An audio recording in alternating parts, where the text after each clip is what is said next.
ಈ ದಿನ ವೇದಿಕೆ ಮೇಲೆ ಹಾಜರಾಗಿರ್ತಕ್ಕಂಥ ಎಲ್ಲ ಗಣ್ಯಮಾನ್ಯರಿಗೂ ವಂದಿಸುತ್ತಾ ಈ ಕಾರ್ಯಕ್ರಮದ ಕೇಂದ್ರ ಬಿಂದುಗಳಾಗಿರ್ತಕ್ಕಂಥ ವಿದ್ಯಾರ್ಥಿಗಳು ಎಲ್ಲರಿಗೂ ವಂದಿಸುತ್ತಾ ಈ ದಿನ ಆಂಟಿ ರ್ಯಾಗಿಂಗ್ ಡೇ ಅಂತ ಏನು ನಾವು ಇದನ್ನ ಅನ್ಕೊಂಡಿದ್ದೀವಿ ಇದನ್ನ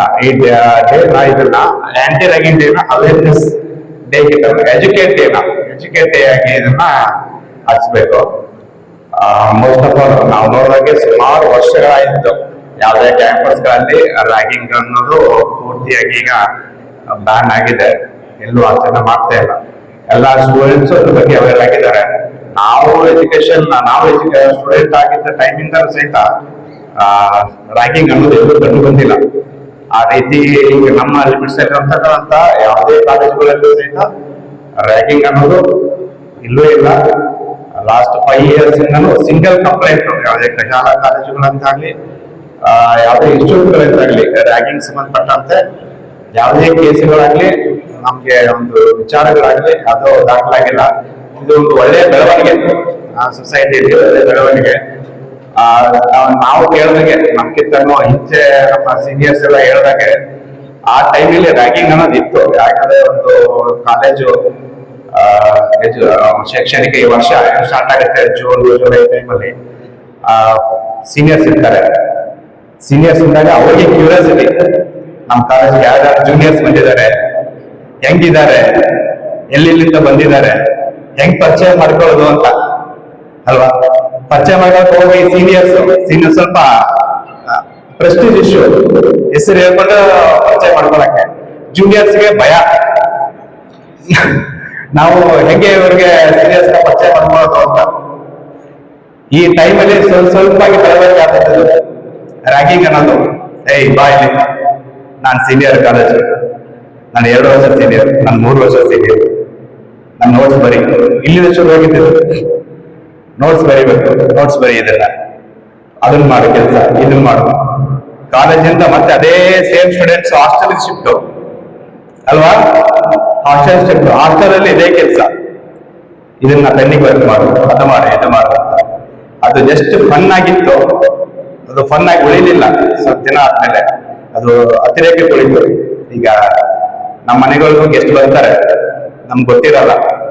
ಗೆಸ್ಟ್ ಬಂದವ್ರು ನಾವು ಪರಿಚಯ ಮಾಡುವ ಟೈಮಲ್ಲಿ ಬಾಗಿಲಲ್ಲೇ ನಿಲ್ಸ್ಬಿಟ್ಟು ನಿಮ್ಗೆ ಹಂಗೆ ಹಿಂಗೆ ಅಂತೇಳಿ ಅವ್ರನ್ನ ಆ ಥರ ಪರಿಚಯ ಮಾಡ್ಕೊಂಡ್ರೆ ನಮ್ಮ ಬಗ್ಗೆ, ನಮ್ಮ ಮನೆ ಬಗ್ಗೆ ಯಾವ ಒಪಿನಿಯನ್ ಇರುತ್ತೆ, ಸೇಮ್ ಅದೇ ಒಪಿನಿಯನ್ನು ಸ್ಟೂಡೆಂಟ್ಗಳಲ್ಲಿ ಸೀನಿಯರ್ಸ್ ಕಾಲೇಜ್ ಗೇಟ್ ಅಲ್ಲಿ ನಿಂತ್ಕೊಂಡು ಬರೋ ಜೂನಿಯರ್ಸ್ಗಳಿಗೆ ರ್ಯಾಕ್ ಮಾಡ್ತಾ ಇದ್ರೆ ಅವ್ರಿಗೆ ಕಾಲೇಜ್ ಬಗ್ಗೆ ಬ್ಯಾಡ್ ಒಪಿನಿಯನ್ನು, ಸೀನಿಯರ್ಸ್ಗಳ ಬ್ಯಾಡ್ ಒಪಿನಿಯನ್ನು, ಭಯ, ಫಿಯರ್, ಎಂಗ್ಸೈಟಿ ಎಲ್ಲ ಸ್ಟಾರ್ಟ್ ಆಗಿ ಒಟ್ಟಿಗೆ ಅವರು ಕಾಲೇಜ್ನ ಡ್ರಾಪ್ ಔಟ್, ಇಲ್ಲ ಕಾಲೇಜ್ನ ಚೇಂಜ್ ಮಾಡ್ಕೊಂಡು ಹೋಗೋದು, ಇಲ್ಲ ತಮ್ಮ ಜೀವಕ್ಕೆ ಹೆಚ್ಚು ಕಮ್ಮಿ ಮಾಡ್ಕೊಳ್ಳೋದು, ಡಿಪ್ರೆಷನ್ಗೆ ಹೋಗೋದು, ಪೇರೆಂಟ್ಸ್ ಹೇಳದೇ ಇರೋದು.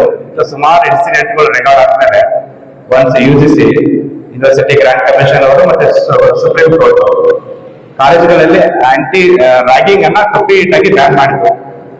ಬ್ಯಾನ್ ಮಾಡಿದ್ಮೇಲೆ ಜೂನಿಯರ್ ಹುಡುಗಿ ಬರ್ತಾರಲ್ಲ ಅವ್ರನ್ನ ರೈಟ್ಸ್ ಅದು ಅದನ್ನ UTC ಅಂತ ಕನ್ಸಿಡರ್ ಮಾಡಿದ್ರು. ಆಮೇಲೆ ಹುಡುಗರನ್ನ ರ್ಯಾಕ್ ಮಾಡೋದನ್ನ ಅದನ್ನ ಪನಿಷಬಲ್ ಅಫೆನ್ಸ್ ಅಂತೇಳಿ ಕನ್ಸಿಡರ್ ಮಾಡಿದ್ಮೇಲೆ ಸುಮಾರು ಜನ ಪೇರೆಂಟ್ಸ್ ಇದ್ರ ಬಗ್ಗೆ ಅವೇರ್ನೆಸ್ ಕೊಟ್ಟರು. ಎಲ್ಲ ಕಾಲೇಜುಗಳಲ್ಲೂ, ಶಾಲಾ ಕಾಲೇಜುಗಳಲ್ಲೂ ಸಹಿತ ಒಂದು ಆಂಟಿ ರ್ಯಾಗಿಂಗ್ ಸ್ಕ್ವಾಡ್ ಅಂತ ಫಾರ್ಮೇಶನ್ ಆಯ್ತು. ಈಗ ನಿಮ್ಗೆ ನೀವು ಹೊಸದಾಗಿ ಬಂದಿರ್ತೀರಿ ಫಸ್ಟ್ ಇಯರ್ಗೆ, ಅವಾಗ ನಿಮ್ಗೆ ಯಾವುದೇ ಸೀನಿಯರ್ಸ್ ಗಳಿಂದ ಯಾವುದೇ ರ್ಯಾಗಿಂಗ್ ಬಗ್ಗೆ ಆಗ್ಲಿ ಏನಾದ್ರು ಕಂಪ್ಲೇಂಟ್ಸ್ ಗಳಿತ್ತು ಅಂತಂದ್ರೆ ನೇರವಾಗಿ ನೀವು ಪ್ರಿನ್ಸಿಪಲ್ ಆಗಲಿ ಆಂಟಿ ರ್ಯಾಗಿಂಗ್ ಸ್ಕ್ವಾಡ್ಗೆ ಬೋರ್ಡ್ ಹಾಕಿರ್ತಾರೆ. ಅಲ್ಲಿ ಅವ್ರ ನಂಬರ್ಗಳನ್ನ ಬರ್ತಾರೆ. ನೀವು ಅವ್ರಿಗೆ ಪರ್ಸನಲ್ ಆಗಿ ಫೋನ್ ಮಾಡಿ ಮತ್ತೆ ಮೆಸೇಜ್ ಮುಖಾಂತರ ಆಗಲಿ ನಿಮ್ಮ ಕ್ಯಾಂಪಸ್ ಗಳಲ್ಲಿ ಆಗ್ತಿರ್ತಂತ ರ್ಯಾಗಿಂಗ್ ಬಗ್ಗೆ ನೀವು ಅವರ ಗಮನಕ್ಕೆ ತಂದ್ರೆ ಅದ್ರ ಬಗ್ಗೆ ಅವರು ಸ್ಟ್ರಿಕ್ಟ್ ಆಗಿ ಆಕ್ಷನ್ ಮಾಡ್ತಾರೆ. ನಾವು ನೋಡಿದಂಗೆ ಈ ಮರುತಿಯ ಕಾಲೇಜಲ್ಲಿ ಒಳ್ಳೆ ವಾತಾವರಣ ಇದೆ ಸ್ಟೂಡೆಂಟ್ಸ್ ಗಳಿಗೆ. ಯಾವುದೇ ರ್ಯಾಗಿಂಗ್ ಬಗ್ಗೆ ಆಗ್ಲಿ ಬೇರೆ ಯಾವ ಬಗ್ಗೆ ಆಗ್ಲಿ ಇಶ್ಯೂಸ್ ಇಲ್ಲ. ಹಂಗೇನಾದ್ರೂ ನಿಮ್ಗೆ ಇಶ್ಯೂಸ್ ಇತ್ತು ಅಂತಂದ್ರೆ ನೀವು ನಿಮ್ಮ ಪ್ರಿನ್ಸಿಪಲ್ ಸರ್ಗಾಗ್ಲಿ ಡೀನ್ ಸರ್ಗಾಗ್ಲಿ ಗಮನಕ್ಕೆ ತಂದ್ರೆ ಅವ್ರು ಈ ಬಗ್ಗೆ ಆಕ್ಷನ್ ತಗೋತಾರೆ. ಇನ್ನು ಹತ್ತು ಮೀರಿ ಇದು ಮಿತಿ ಮೀರಿ ಏನಾದ್ರು ಹೋಗಿತ್ತು ಅಂತಂದ್ರೆ ನೀವು ಎನಿ ಟೈಮ್ 112ಗೆ ನೀವು ಫೋನ್ ಮಾಡೋ ಮುಖಾಂತರ ಪೊಲೀಸ್ ಗಮನಕ್ಕೆ ತಂದು ಇದನ್ನ ರ್ಯಾಗಿಂಗ್ ನಿಲ್ಲಿಸಬಹುದು. ಇನ್ನೊಂದು ಸೀನಿಯರ್ ಸ್ಟೂಡೆಂಟ್ಸ್ ಇದ್ದೀರಾ ಇಲ್ಲಿ?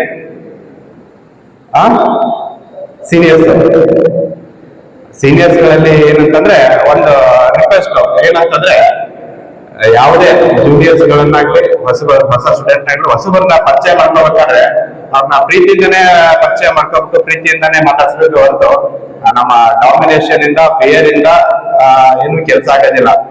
ಈಗ ನೋಡಿ, ನಾವು ಪೊಲೀಸಿಂಗ್ ಅಲ್ಲಿ ಸಹಿತ ನಾವು ಅದನ್ನ ಡಾಮಿನೆನ್ಸ್ ನ ಫಿಯರ್ ಕ್ರಿಯೇಟ್ ಮಾಡೋದನ್ನ ನಾವೇ ಬಿಟ್ಬಿಟ್ಟಿದೀವಿ.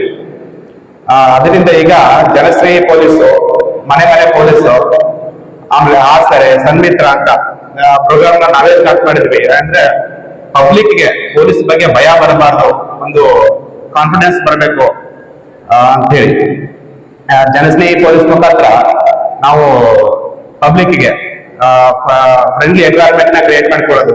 ಸ್ಟೇಷನ್ಗಳಲ್ಲಾಗ್ಲಿ ಸೊಸೈಟಿನಲ್ಲಿ ಫ್ರೆಂಡ್ಲಿ ಎನ್ವೈರನ್ಮೆಂಟ್ ಕ್ರಿಯೇಟ್ ಮಾಡ್ಕೊಳ್ಳೋದು. ಮನೆ ಪೊಲೀಸಿಂಗ್ ಅಂತ ಮಾಡ್ಬಿಟ್ಟು ಪ್ರತಿಯೊಬ್ಬ ಮನೆಗೂ ಸಹಿತ ನಾವು ಪೊಲೀಸ್ ಸಿಬ್ಬಂದಿಯನ್ನ ಕಳಿಸಿ ಅವರ ಮನೆ ಹಂತದಿಂದ ಸೊಸೈಟಿ ಹಂತದವರೆಗೂ ಏನೇನು ಅವರಿಗೆ ತೊಂದರೆಗಳು ಇದಾವೆ ಅಂತೇಳಿ ಅವ್ರನ್ನ ಅಲ್ಲಿನೇ ಹೋಗಿ ಸ್ಟೇಷನ್ಗೆ ಬರಕ್ಕೆ ಎಜಿಟೇಟ್ ಮಾಡ್ತಾರೆ ಸುಮಾರು ಜನ. ಇಲ್ಲಿ ನಾವು ಸುಮಾರು ಕೇಸ್ಗಳು ನೋಡ್ತೀವಿ.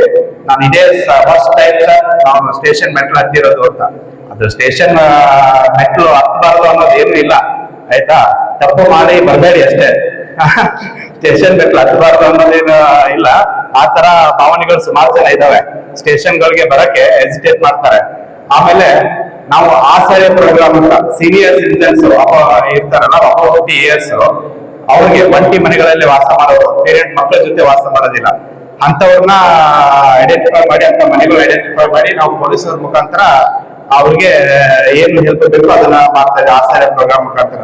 ಸನ್ಮಿತ್ರ ಪ್ರೋಗ್ರಾಮ್ ಅಂತ ಒಂದು ಸ್ಟಾರ್ಟ್ ಮಾಡಿ, ಯಾರು ಡ್ರಗ್ ಅಡಿಕ್ಟ್ ಆಗಿರ್ತಾರೆ ಮಕ್ಕಳು ಅಂತವ್ರಿಗೆ ಟೈಮ್ಲಿ ಕೌನ್ಸಿಲಿಂಗ್ ಮುಖಾಂತರ ಅವ್ರಿಗೆ ಏನು ನೀಡ್ ಇದೆ ಅದನ್ನ ಪ್ರೊವೈಡ್ ಮಾಡೋದ್ ಮುಖಾಂತರ ನಾವು ಏನ್ ಮಾಡ್ತೀವಿ, ಇದನ್ನ ಅವರು ಡ್ರಗ್ ಇಂದ ಮುಕ್ತರಾಗಕ್ಕೆ ನಾವು ಇದನ್ನ ಹೆಲ್ಪ್ ಮಾಡ್ಬೇಕಂತ ಸನ್ಮಿತ್ರ ಪ್ರೋಗ್ರಾಮ್ ಸ್ಟಾರ್ಟ್ ಮಾಡಿದ್ವಿ. ಈ ರೀತಿ ನಾವು ಫಿಯರ್ ನ ಸೊಸೈಟಿಯಿಂದ ತೆಗೆದಾಕಿ ಫ್ರೆಂಡ್ಲಿ ಎನ್ವೈರನ್ಮೆಂಟ್ ಮುಖಾಂತರ ನಾವು ಜನರ ಜೊತೆ ಸಂಪರ್ಕದಲ್ಲಿರೋಕೆ ಡಿಪಾರ್ಟ್ಮೆಂಟ್ ಇಂದ ಇಷ್ಟಪಡ್ತೀವಿ. ಆ ತರ ಸೀನಿಯರ್ಸ್ ಸಹಿತ ಜೂನಿಯರ್ ಜೊತೆ ಡಾಮಿನೆನ್ಸ್ ಭಯದ ವಾತಾವರಣ ಕ್ರಿಯೇಟ್ ಮಾಡ್ದೇನೆ ಜಸ್ಟ್ ಅವ್ರ ಜೊತೆ ಫ್ರೆಂಡ್ಲಿ ಎನ್ವೈರನ್ಮೆಂಟ್ ಮುಖಾಂತರ ವೆಲ್ ಗೆಚ್ಚರ್ ಮುಖಾಂತರ ಕ್ಯಾಂಪಸ್ ನ ಬಗ್ಗೆ ಒಳ್ಳೆ ಅಭಿಪ್ರಾಯ ಮೂಡಿಸೋದು ಅವಶ್ಯಕತೆ ಅಂತ ಹೇಳ್ತೀನಿ. ಹೇಳ್ತಾ ಒಂದೆರಡು ಮಾತಾಡಕ್ಕೆ ಅನುವು ಮಾಡಿಕೊಟ್ಟಿರುತ್ತೆ ಕಾಲೇಜ್ ಮಂಡಳಿಗೆ ಮತ್ತೆ ಎಲ್ಲ ಗಣ್ಯಮಾನ್ಯರಿಗೆ ಅನ್ಸುತ್ತಾ ನಾನು 2 ಮಾತು ಮುಗಿಸ್ತೀನಿ. Thank you. Respected dignitaries present on the stage, respected principal and faculty members present here before. I feel immense pleasure in sharing my views on anti-ragging. You must all be knowing what is ragging. Ragging is very simple. It is intimidating someone. It is harassing someone, and both physically and mentally harassing someone. Ragging for the first time came on news in the year 2009, wherein an incident from Rajendra Prasad Medical College was reported. A 19-year medical student had committed suicide because of the ragging that was done by his seniors. Now after this case went up to the Supreme Court, and Supreme Court directed UGC to form anti-ragging policy, and it is because of this direction there was a committee formed and headed by the chairman, the former chairman of CBI, Dr. Raghura, and the recommendations made by this committee are incorporated by UGC. UGC governing all the undergraduate courses in India and all the colleges in India, they have made a uniform law which has to be followed by all the colleges. Now, you must remember at the time of admission you have given an affidavit, that is again compliance under anti-ragging laws. So, this is very brief about anti-ragging. And moving further, what happens when a student is found guilty of ragging? Depending on the seriousness of ragging, the student may be expelled, he may be suspended, and also an FIR may be lodged against him for an offence of criminal intimidation. If it is physical ragging, then assault cases also may be booked. And once these cases are booked, the entire life of the student is ruined.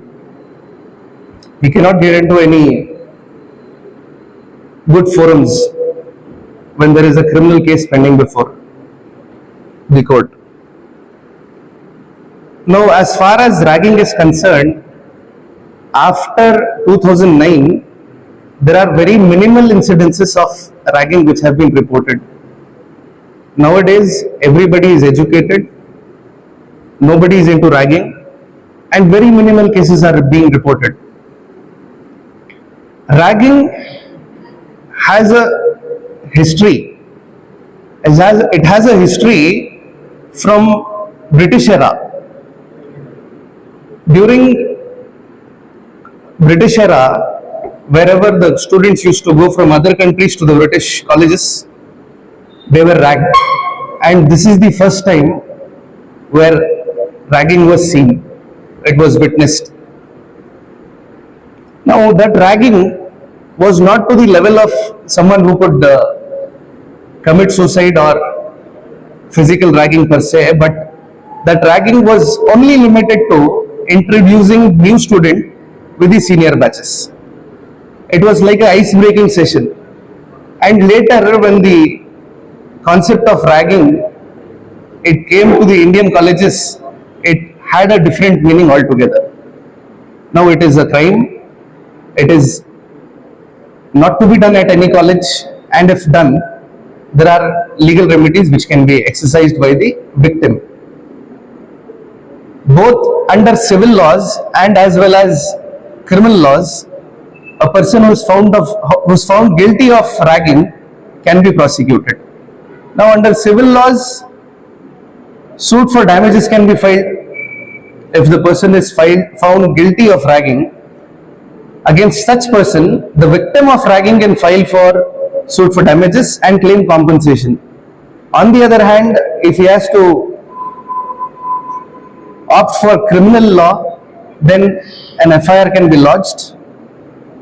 Bare minimal suspension can be done. So this is all about ragging laws, and I would conclude my views and thoughts about ragging by winding up this session. Thank you.